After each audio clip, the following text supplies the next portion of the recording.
తెలంగాణలో అప్పుల రాజకీయం మరింతగా వేడెక్కింది.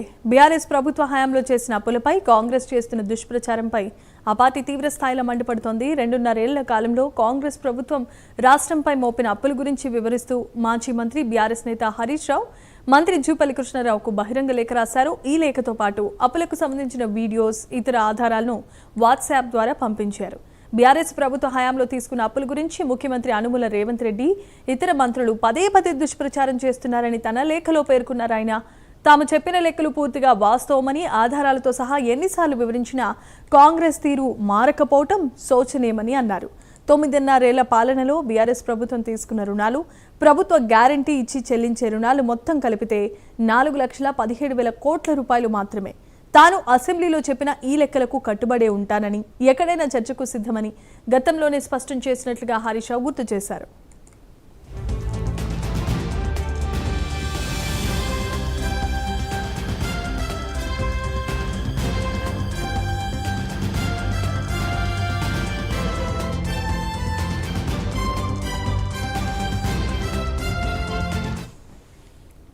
ఇప్పుడు రాసిన లేఖలో కాంగ్రెస్ ప్రభుత్వం డిసెంబర్ 2023 నుంచి జూన్ 2026 వరకు చేసిన అప్పు 1,77,058 కోట్ల రూపాయలని పేర్కొన్నారు.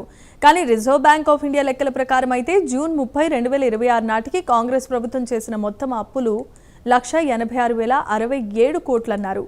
అలాగే 2026 మార్చి 18న అసెంబ్లీలో ముఖ్యమంత్రి రేవంత్ రెడ్డి మాట్లాడుతూ ప్రభుత్వం చేసిన ఎఫ్ఆర్బిఎం అన్ని రకాల అప్పులు కలిపి 3,47,294 కోట్ల రూపాయలని స్వయంగా ప్రకటించిన విషయాన్ని గుర్తు చేశారు.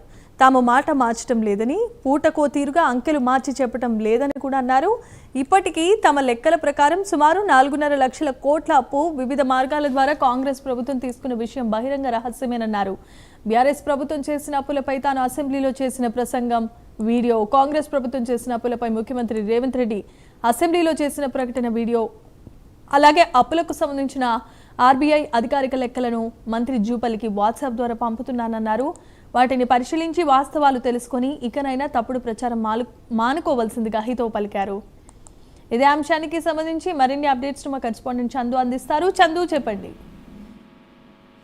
జన్మ రాష్ట్ర ప్రభుత్వం సంబంధించి రాష్ట్రంలో అప్పుల సంబంధించిన అంశంపై బీఆర్ఎస్, కాంగ్రెస్ నేతల మధ్య మాత్రం వివాదం కొనసాగుతామని నిన్నటి నుంచి కూడా రెండు పార్టీల మధ్య వాదోపవాదాలు, చర్చలు కూడా కొనసాగుతా ఉన్నాయి. ముఖ్యంగా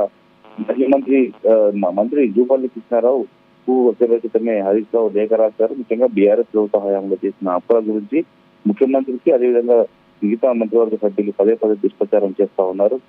పూర్తిగా ఆ ప్రచారం అవాస్తవం అని కూడా ఆధారాలతో ఎన్నిసార్లు వివరించినా కూడా మీ తీరు మారకపోవడం శోచనీయం అంటూ కూడా ఆయన మండిపడ్డారు. 9.5 ఏళ్లలో బీఆర్ఎస్ ప్రభుత్వం తీసుకున్న రుణాలు, గ్యారంటీ ఇచ్చి ప్రభుత్వం చెల్లించే రుణాలు మొత్తం కలిపితే 4,17,000 కోట్లు మాత్రమే తాను అసెంబ్లీలో తెలిపినట్టు కూడా చెప్పుకొచ్చారు. అదేవిధంగా నేను చెప్పిన లెక్కలకు కట్టుబడి ఉంటానని, ఎక్కడికైనా చర్చకు సిద్ధమని అసెంబ్లీలోనే స్పష్టంగా ప్రకటించాను. అయితే ఈ రోజు జూపల్లి రాసిన లేఖలో కాంగ్రెస్ ప్రభుత్వం 2023 జూన్ 26 వరకు చేసిన అప్పు 1,77,058 కోట్లని చెప్పారు. కానీ రిజర్వ్ బ్యాంక్ ఆఫ్ ఇండియా లెక్కల ప్రకారం జూన్ 30, 2026 నాటికి కాంగ్రెస్ ప్రభుత్వం చేసిన మొత్తం అప్పు 1,86,067 కోట్లుగా ఉందని కూడా ఆయన చెప్పుకొచ్చారు. అదేవిధంగా 2026 మార్చి 18న జరిగిన అసెంబ్లీ సమావేశంలో ముఖ్యమంత్రి రేవంత్ రెడ్డి మాట్లాడుతూ ఆ ప్రభుత్వం చేసిన ఎఫ్ఆర్బిఎం అన్ని రకాల అప్పు కలిపి మొత్తం 3,47,294 కోట్లను స్వయంగా ప్రకటించారు. ముఖ్యంగా జూపల్లి మాటలకు, అదేవిధంగా ముఖ్యమంత్రి మాటలకు పొందడం లేకుండా ఉందంటూ కూడా చెప్పుకొచ్చారు. అసలు మాట మార్చడం, పూటకరంగా అంకెలు మార్చడం ఎప్పుడు మేము చేయలేదంటూ కూడా చెప్పుకొచ్చారు. మనం లెక్కలన్నిటి వాళ్ళు చెప్పిన లెక్కలన్నిటి కూడా మేము కట్టుబడి ఉన్నామంటూ కూడా హరీష్ రావు చెప్పుకొచ్చారు. మొత్తంగా చూసినట్లయితే 4.5 లక్షల కోట్ల అప్పు వివిధ మార్గాల ద్వారా ప్రభుత్వం తీసుకున్న విషయం అందరికీ తెలిసిందే అంటూ కూడా ఆయన ఎద్దేవా చేశారు.